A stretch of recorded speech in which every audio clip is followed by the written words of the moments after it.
The string lights in our backyard glowed like a stage I never got to stand on. I was turning 18 that night, but the cheers and camera flashes were all for my sister Joyce.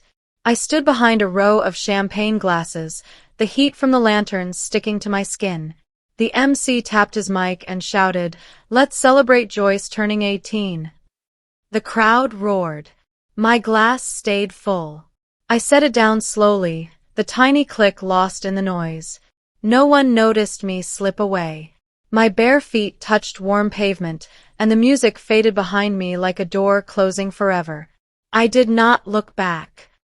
Growing up, light in our house always bent toward Joyce. She never asked for attention. It just came, heavy and automatic like Austin summer heat. I learned to shrink into corners. At 8, I watched Mom curl Joyce's hair for a cheer contest, glitter on her cheeks, a bow brushing her shoulders. I held my own brush in the doorway, waiting. Dad said, "Sweetie, be helpful," and handed me Joyce's water bottle. I carried it. That became my job, helping her shine while I stayed in the shadows. By middle school, the pattern was set. Joyce talked. I listened. She won. I clapped. She needed something. I fetched it. At family dinners, relatives asked about her future, her beauty, her plans. When they turned to me, their questions felt thin. Still drawing autumn? Then their eyes drifted back to her. I filled the pause and disappeared. I began to think my place was always a few steps behind, carrying whatever she dropped so she could keep walking forward without looking down.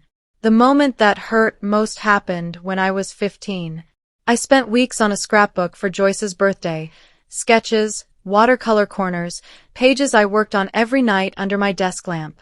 I wrapped it in brown paper, tied it with twine, and felt proud in a quiet way.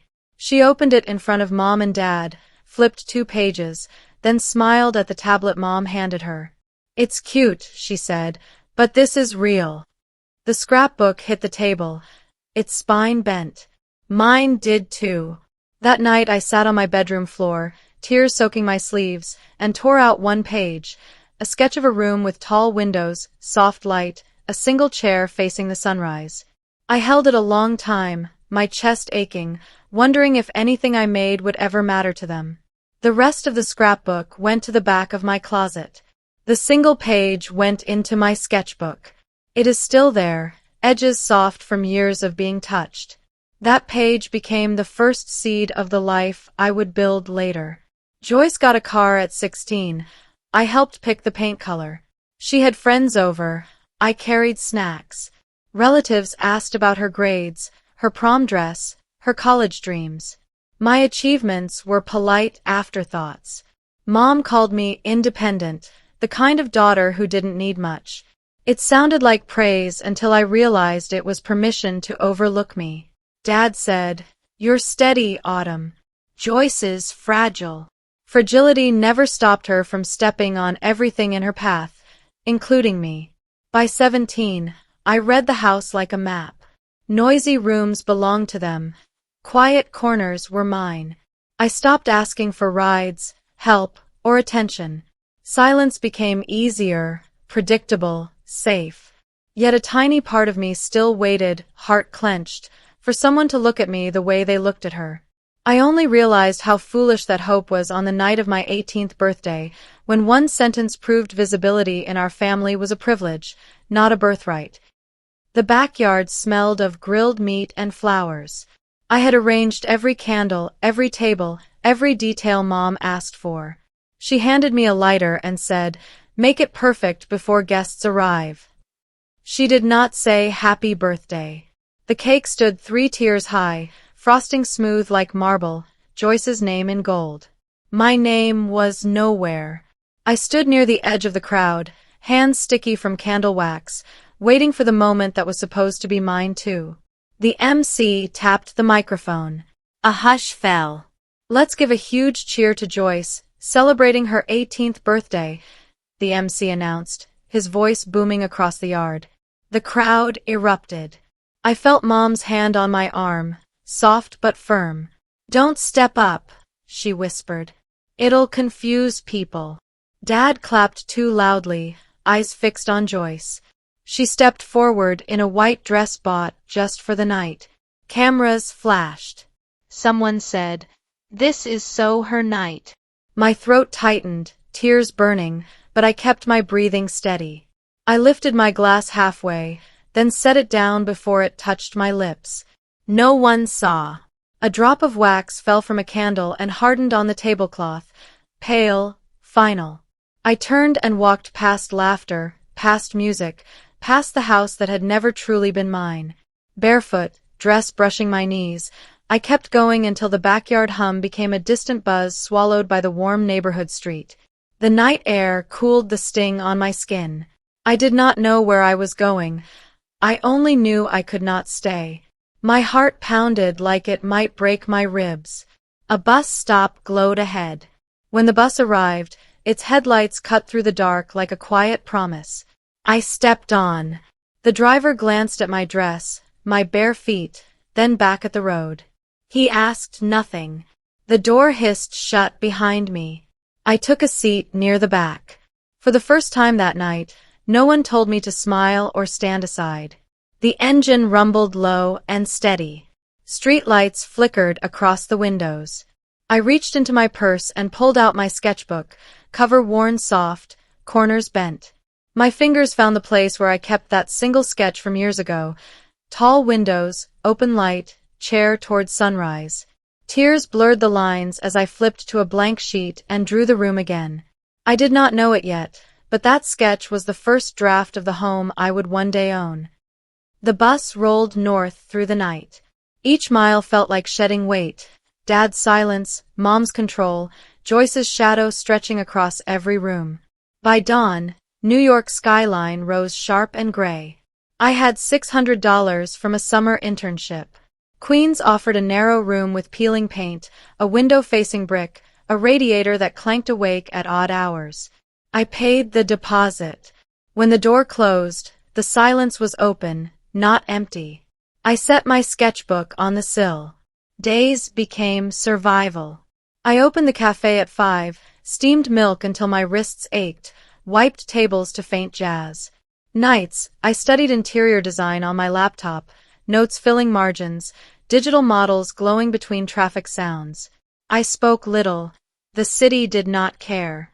One morning, an older woman pointed to a napkin where I had sketched the cafe corner without thinking.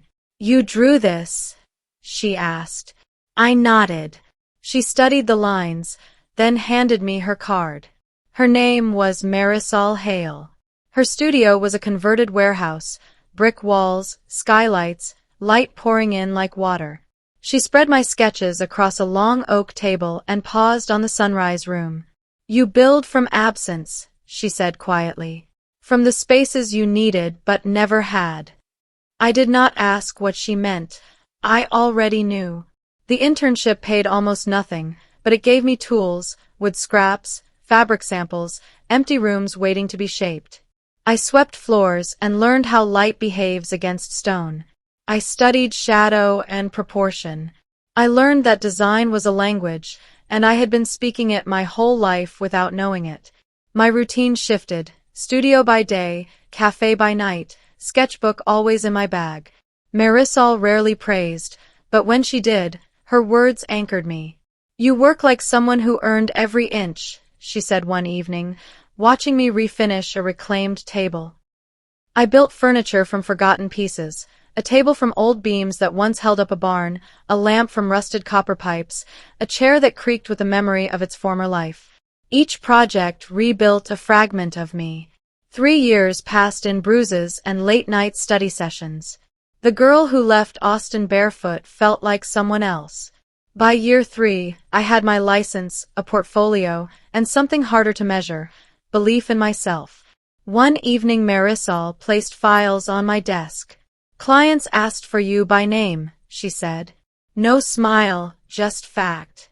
That night in my queen's room I made a spreadsheet, expenses, savings, supplies, clients. I titled it Steps to Independence.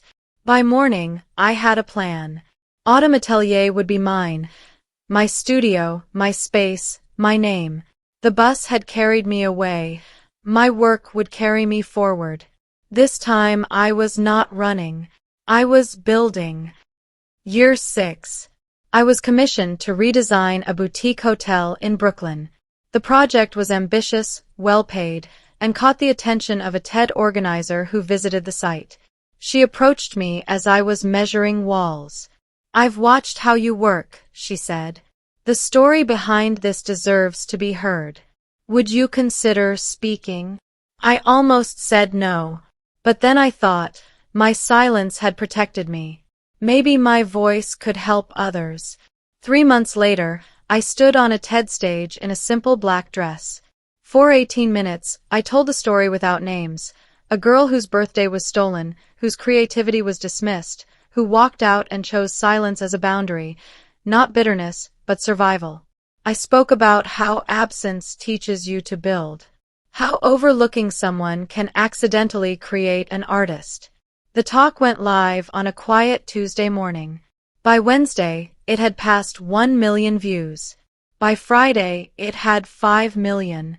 The comments section flooded with messages from people who recognized themselves.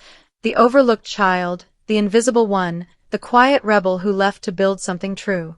My inbox overflowed with interview requests, client inquiries, and messages from people saying my story had saved them. Then Texas stirred. Day 8. Mom texted, "We saw the video. Joyce is upset. Maybe check on her." No happy birthday from 3 years ago. No pride. Just the same pull toward Joyce.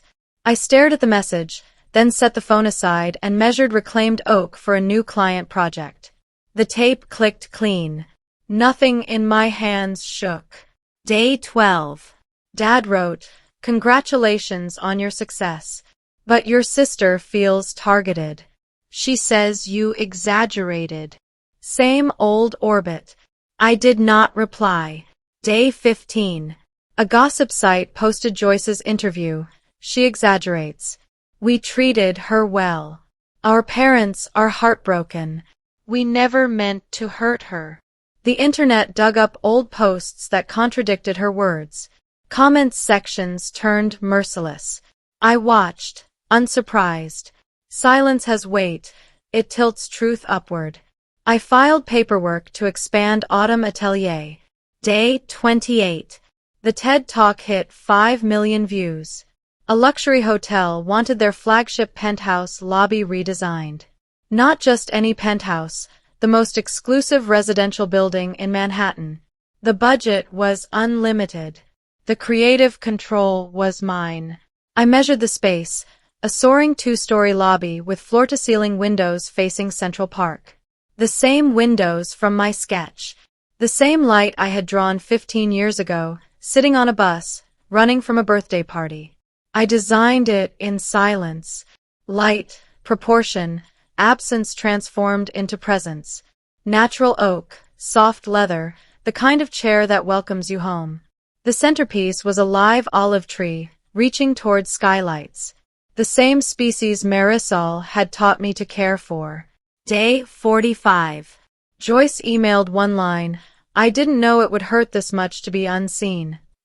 Not an apology. Not a justification. Just honesty, the kind that comes when someone finally understands what they did. I did not reply. But I kept the email. Not as proof, but as the moment she became real to me again. Not a shadow I was escaping, but a person who was finally seeing. Year 7. Autumn Atelier opened its doors in a converted warehouse in Red Hook, Brooklyn. The space was mine, the tall windows I had sketched, the soft light I had dreamed of, the chair facing the sunrise. On opening day, journalists took quiet notes. I walked through my studio with the steadiness of someone who rebuilt without permission. My team, now 5 designers, worked alongside me. Marisol stood in the corner, watching, her expression unreadable until she smiled. The penthouse lobby was featured in Architectural Digest. The article's headline read, "How One Designer Transformed Absence into Art." The hotel opened to 5-star reviews. Residents called it transformative. One woman wrote, I didn't know a lobby could make you feel less alone. Justice arrived not through noise or confrontation, but through consequence. Through excellence. Through the quiet accumulation of people who chose my work because it made them feel seen. When the dust settled, it did not feel like victory. It felt like air, clean, unclaimed, filling corners of the studio I now called home. New York held silence differently, present, not punishing. Year 8. The Penthouse owner approached me with an unexpected offer. The building's developers were creating a signature penthouse, $10 million, the crown jewel of Manhattan real estate. They wanted me to design every detail. And when it was complete, they wanted to gift it to me. "You've made this building what it is," the owner said. "Your vision is worth more than money. But we want you to have this." I stood in the penthouse for the first time. Floor-to-ceiling windows. Central Park spreading below like a painting. And there, the space I would create, the home I had sketched 15 years ago. I said yes. I designed it exactly as I had imagined. Tall windows. Soft light. A chair facing the sunrise. An olive tree that would grow toward the sky. The kind of room that holds you gently, that does not demand anything but presence. The day I received the keys, I stood alone at the windows. The city pulsed below. Sirens, wind, trains rumbling through tunnels. I thought about the girl on the bus, sketching in the dark. I thought about the bare feet on warm pavement. I thought about every table wiped, every corner swept, every late night studying. I thought about the girl I had been, and I finally, truly saw her. Most nights I stayed late at the studio. Pendant lights fell across unfinished models and stacks of reclaimed wood. The city pulsed outside. Sirens, wind, trains rumbling below. I gravitated toward the olive tree in the loft center. Its leaves brushed the skylight. 3 years ago, I could barely keep a plant alive. Now it grew taller than my reach. I sat on the floor, back against brick, sketchbook open. Lines became rooms without deadlines. I thought about Austin less. The house that once felt like the whole world now seemed like an outline, recognizable but empty. Joyce's email replayed once in my mind, then faded like background static. No more calls from my parents arrived. Their silence used to feel like erasure. Now it felt like room to breathe. One evening, I received a formal invitation. Joyce was getting married. Mom and Dad wanted me there. I did not RSVP immediately. I sat with it for a week, holding it like the sketch I had kept for so long. Then I made a choice. I would attend. Not for them, but for me. To show myself that I was no longer running from that family. I had simply moved forward. I wore a dress that I designed myself. Elegant, simple, powerful. I stood in the back of the church, and when Joyce turned to walk down the aisle, she saw me. Our eyes met for 2 seconds. In that moment, something shifted. Not forgiveness, that was not mine to give. But release. She mouthed. "Thank you for coming." I nodded. That night, at the reception, I did not disappear. I danced with people I had never met. I laughed with Marisol, who had driven down from New York. I sat at a table and told stories about the penthouse, about New York, about the life I had built. For the first time, my voice was not small. It was not trying to fit into a space meant for someone else. Joyce asked to dance with me near the end of the night. We moved in awkward silence for a moment, then she spoke. "I'm sorry. I know that's not enough. But I'm sorry." "I know," I said. "I didn't see you," she continued, her voice breaking. "And I should have." "No," I said quietly. "I wasn't meant to be seen. Not by you. I was meant to see myself."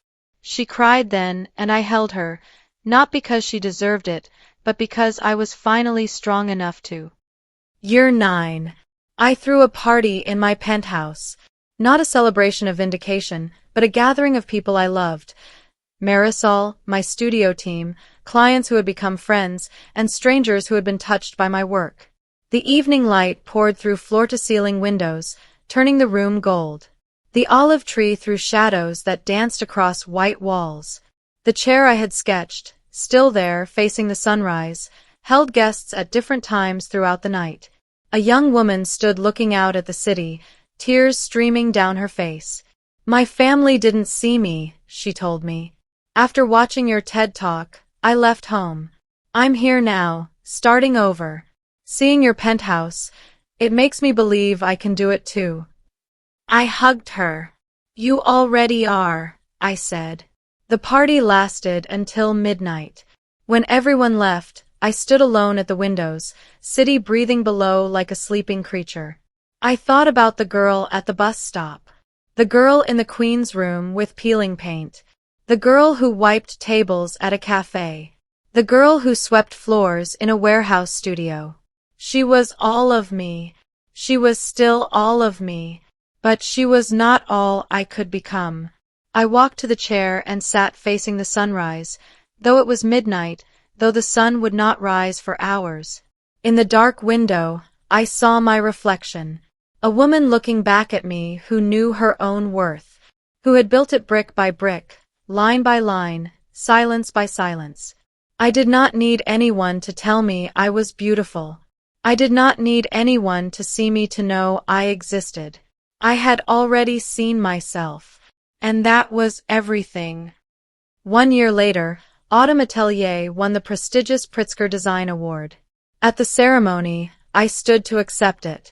I wore a dress I had designed, my hair pulled back simply, my hands steady as I took the microphone. "I was taught to believe that visibility is something others give you," I said, speaking to a room of the design world's most celebrated figures. "That you exist because you are seen." I spent 18 years believing that. I walked out of my own birthday party to learn the truth.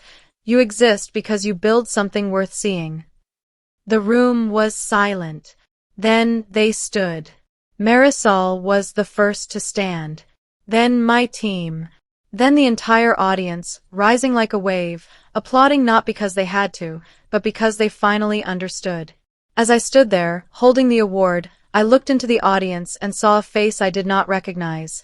A young girl, maybe 14, with her parents. She was watching me with an expression I knew well, the look of someone invisible, searching for proof that it would not always be this way. I smiled directly at her, not with pity, with recognition. After the ceremony, she found me. Her mother was reluctant, but the girl insisted. "I'm invisible," she said quietly. "My older sister gets everything. My parents don't notice me. I don't know if I can be like you." I took her hand. "You don't need to be like me," I told her. "You need to become more yourself. That's enough. That's everything." I gave her my card. Told her if she ever needed guidance, I was here. I did not know if she would call. But I knew that someone, years ago, would have changed her life if they had told her that same thing. That night, at my penthouse, I opened my sketchbook to the page I had kept all these years. The sketch of the room with tall windows and soft light. The chair facing the sunrise. I looked at it and I cried, not from pain, but from gratitude. The room I had drawn as a girl, desperate and hurt, was now real. I lived in it. I breathed in it. I had built it. The bus had carried me away from Austin, but my own hands had carried me to here, and that made all the difference. I stood at my penthouse window, city lights below, and realized something. They didn't erase me by overlooking me. They freed me. My silence wasn't weakness, it was foundation. Every moment they dismissed me, I was building. Every corner they ignored, I was redesigning. Respect is non-negotiable. Your worth isn't defined by seating charts or who gets celebrated first. My $10 million penthouse didn't validate me. Walking out of that birthday party did. I chose myself before anyone else was forced to. If you've been gaslit into invisibility, If your family's narrative doesn't include you, if you've learned to disappear to survive, this is your permission slip to reappear. Your silence doesn't make you weak. Your boundaries don't make you difficult. Your survival makes you extraordinary. You don't owe them your presence. You don't owe them your joy. You owe yourself everything. Build it quietly. Build it alone if you must. Build it so undeniably that one day they'll wish they'd seen you all along. Subscribe for more stories about setting boundaries, finding your worth, and turning humiliation into revolution. Hit that notification bell. Share this with someone who forgot they were the main character. Because the ending you write for yourself is the only one that matters. Your worth was never in question. It was only ever waiting to be remembered. Now go build it.